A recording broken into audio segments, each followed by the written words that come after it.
Hello guys, Kangke General pala ng Team Leprechaun. Sa mga nagtatanong pala kung paano ba talaga gawin yung AIM Global, syempre para sa akin, kailangan bigyan mo ng oras.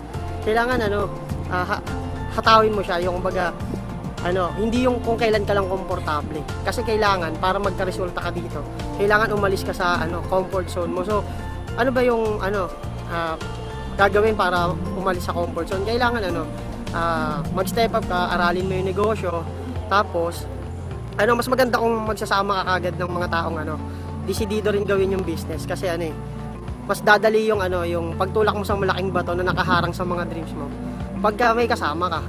Tsaka kasi yung iba masyado nagmamadali, hindi nila alam it will take time, proseso siya para matutunan mo talaga yung yung AIM Global, yung paano pagtamang pag-network. Hindi siya basta-basta lang na pag sumali ka kikita ka agad, hindi ganoon yun. So hindi totoo yung sinasabi ng iba na pagka nagsumali ka rito, yaman ka agad. Hindi ganoon. Yayaman ka rito pag nag-effort ka.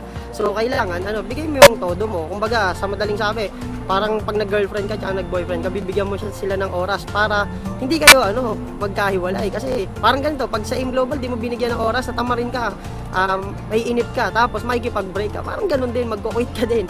Pero kung gusto mo talagang mahalin ka ng AIM Global, kailangan bigyan mo siya ng oras.